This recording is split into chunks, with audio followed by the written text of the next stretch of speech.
This war stops now. You are tired of the war. I can see on your face. End the war. Bring freedom to our people. This is your life, and it's ending 1 minute at a time. Let's stop! Listen to me! Listen to me! Stop! No. Welcome to the Stop and Listen podcast. I am your host, Jamie. Hello. Jamie, how are you doing, old buddy? Our dear friend Arnold. Thank you for stopping by. My laptop battery is about to die, so one moment.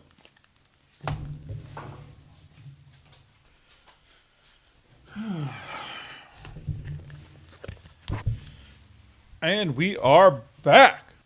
Thank you for joining the show. Things have been going really well lately. I've been putting up some numbers. Nothing crazy.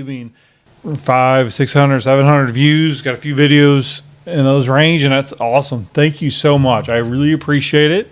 So please like and subscribe the video. Comment. I may not be reading the comments.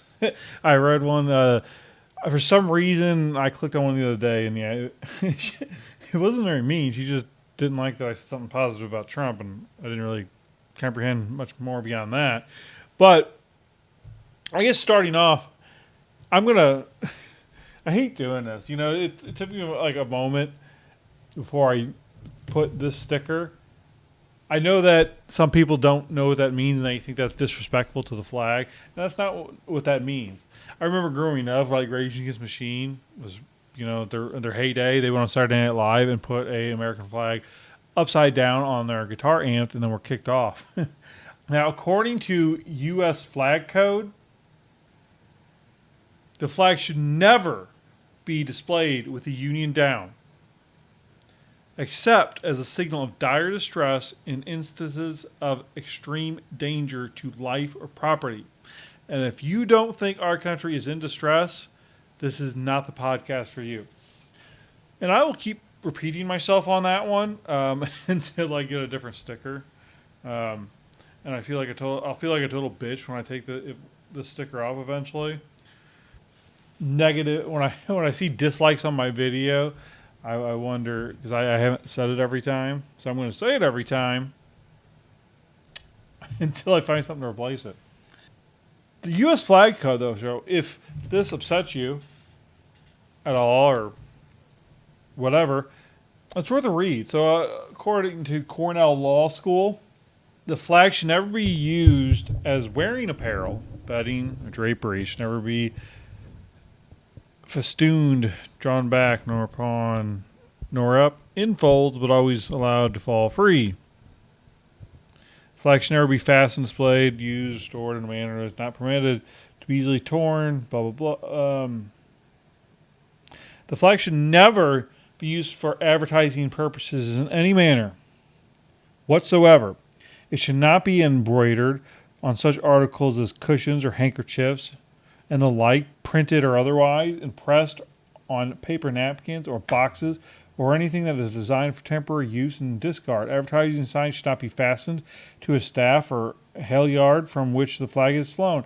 So when we have these shirts with the American flags on it and we throw them on the floor and they're dirty, that's disrespecting the flag.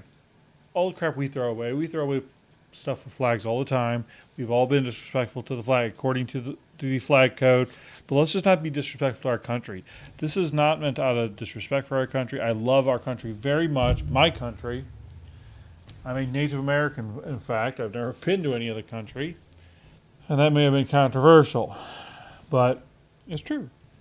I think my family came here like 100 years ago from Germany. My grandma remembers like German accents growing up. I think it was kind of roughly all around the same time. I think all four of my grandparents come from Germany. Never been. I would like to see the castles though. So I seen this. I don't know why I even saved this. I saved it like a week ago. Well, because it's probably ridiculous. According to the New York Times, now I can't click on the article because they got to get paid. So I'm just gonna look at the tweet. Jogging in a t-shirt in Minnesota in December, a scientist called the rare string of balmy days a visceral Visceral. The visceral feelings, they really like feel the most feely. You know what I mean? Like the visceral feelings, I mean, the feels get like all the way from my head to my toes and fingertips. But anyway, the visceral feeling of what climate change looks and feels like. Well, yeah, it was a very, again, I'm outside of St. Louis.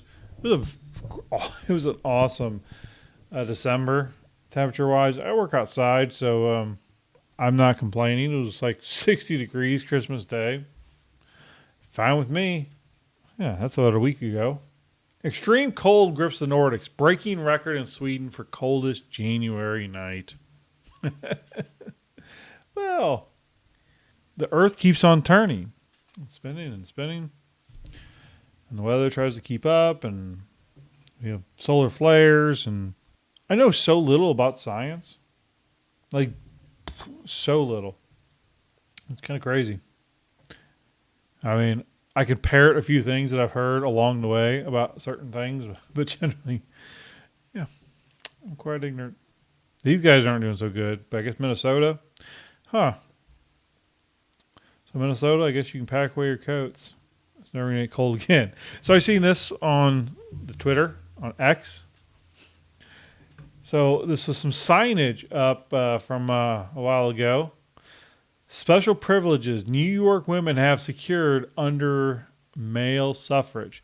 So this is a sign, apparently, and it came from a New York library, according to the website. That's where it's stored, actually. I mean, you see that's a photocopy.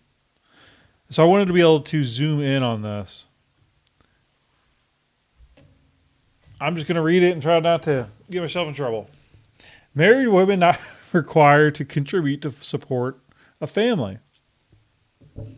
Required. Women may work, earn money, and spend it as she pleases. May own real and personal property and dispose of it or sell it without her husband's knowledge or consent. Husband cannot dispose of real estate without wife's consent. Wife cannot be required to pay husband's bills, even if contracted for support of family. I don't quite know what that last part means. Husband must pay wife's bills, whether for family or for her own personal expenses. If wife obtains divorce, husband must pay alimony. Well, that's not fair.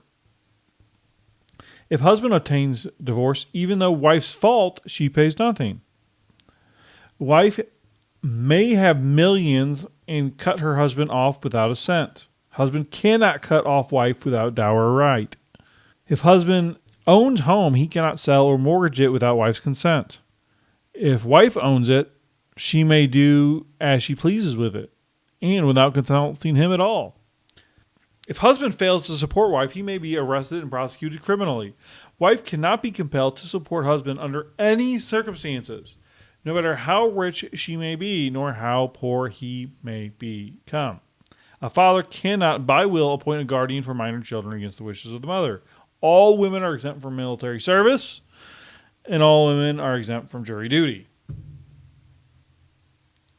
And apparently that was not convincing. And that might make a good segue into Whoopi Goldberg. Shame on Republicans for torturing women by blocking abortion. Oh, this is going to be lovely. Let's listen to what... Yesterday, the Biden administration cannot use a 1986 emergency care law that would require Texas hospitals to provide abortions for women whose lives are at risk due to pregnancy. So, they're okay with forced childbirth, even if it kills someone, because they're so pro-life. What about all that?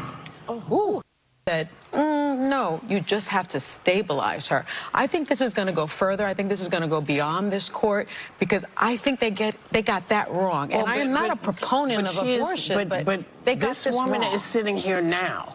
She is in danger now. Yeah. This can wind its way, whatever it needs to do. But someone's life is in danger now.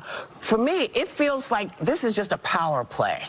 You know what? You want to make sure that you have control over somebody's body, whether it kills them or not. And you don't care whether it kills them.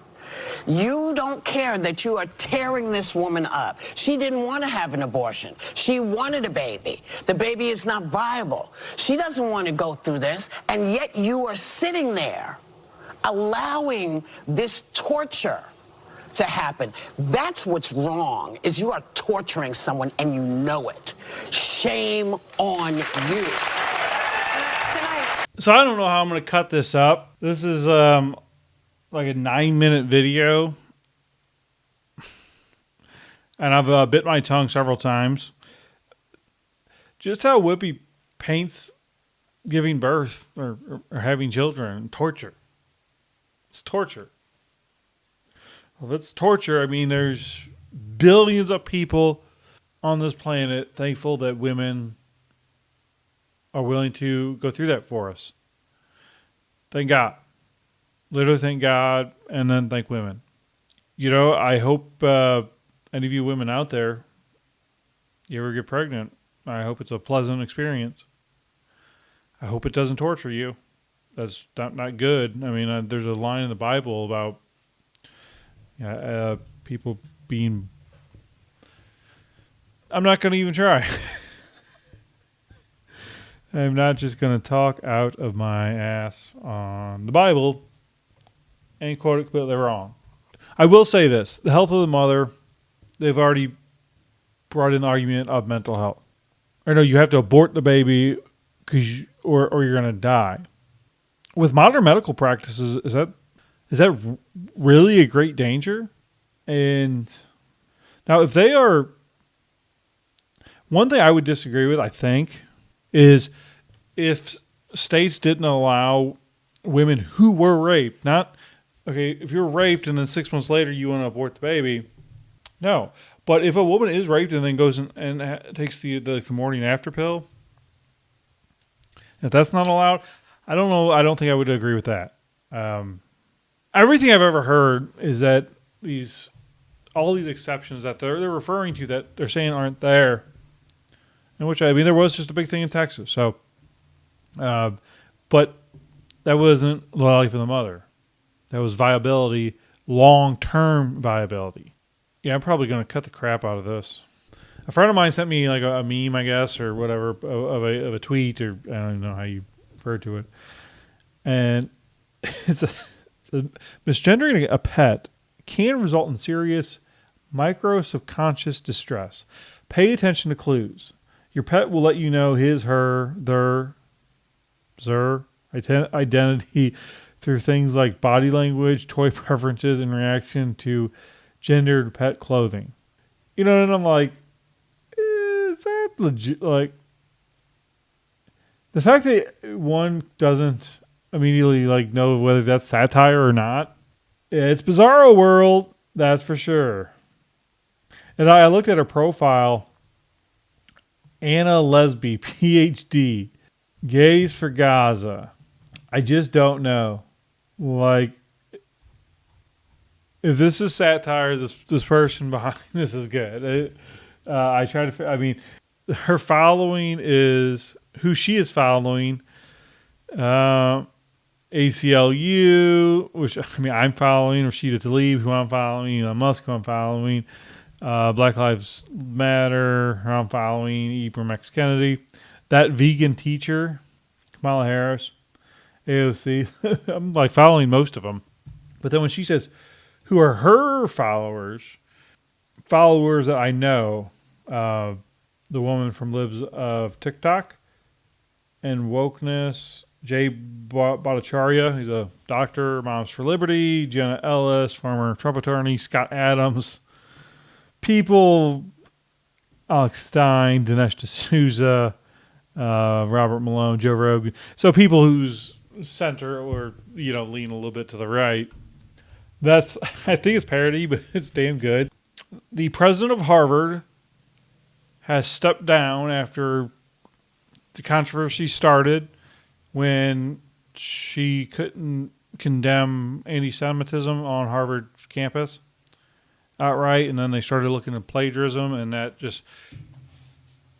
I mean, I've been hearing about the shenanigans at Harvard and other schools for years. The the student. I mean, this is I've heard this mentioned here and there, but why isn't the government kind of at least going after all these schools that are sitting on huge fortunes of money? And they should be going after the schools to forgive the student loan debt. Put them in a bind. Like, you start forgiving debt, or you're going to lose your tax exempt status or something like that. So the Associated Press, Harvard's president's resignation highlights new conservative weapon against colleges. According to the Associated Press, they tweeted, Harvard's president's resignation highlights new conservative weapon against colleges. Plagiarism. Well, except for, it was like Chris Rufo and some other fellow that kept writing articles about her and her plagiarism and doing journalism. I mean, I generally follow conservative media. And I kind of thought it was, I mean, here and there I would hear something, but like I assumed it was just over. They were going to ride with her. It wasn't conservatives. If that's a weapon, if you can use plagiarism as a weapon, then I don't know. Look at yourself in the mirror. But the note on here, readers added context. They thought people might want to know that plagiarism is a breach of rules for Harvard University.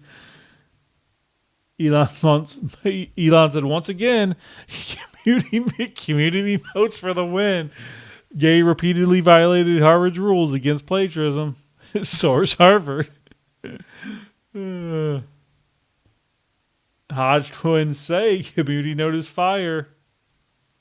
I don't know if this has always been the case, because I would be on Twitter, then I would quit it, and this is the first ever really trying to figure it out.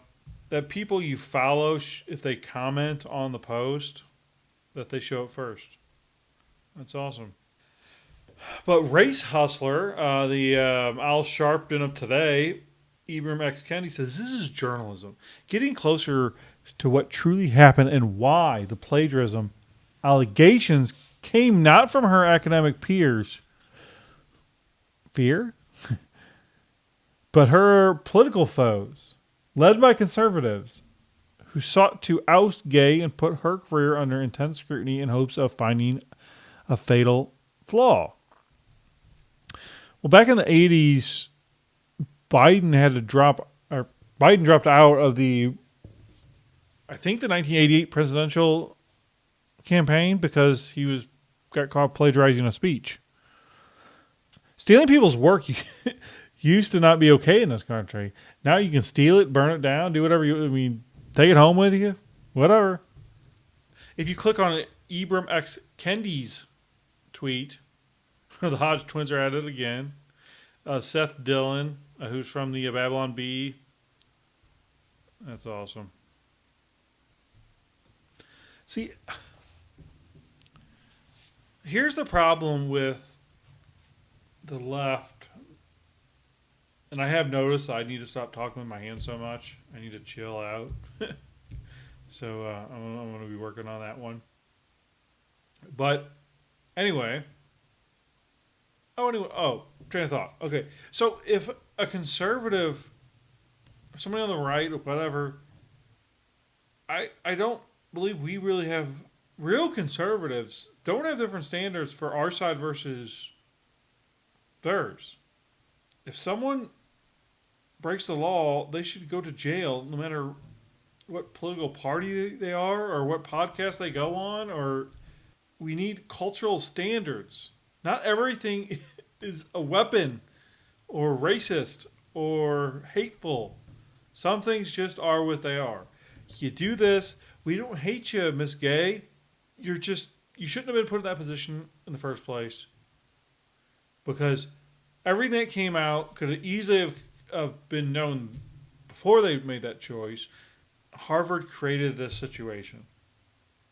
She should be upset with Harvard because in many ways, they set her up to fail. Now, she is still getting her over $900,000 salary, so don't cry for her too long. And my sympathy's wearing thin. And that's a problem because you can't blanket it. That's where ignorance comes from. This lady got extremely lucky getting in a position she didn't deserve. And then she was exposed. And she gets to walk away. She'll probably sign a book deal. It'll probably be ghostwritten for her. And she'll probably have a podcast. She'll be on MSNBC. She'll, I don't know, be on the Supreme Court maybe someday. I don't know, but I think she'll be just fine, especially that. Or she just sits back, becomes a teacher for $900,000 a year. She's fine. I mean, they will probably keep her on staff permanently. Gay wrote an article for the New York Times saying conservatives are racist.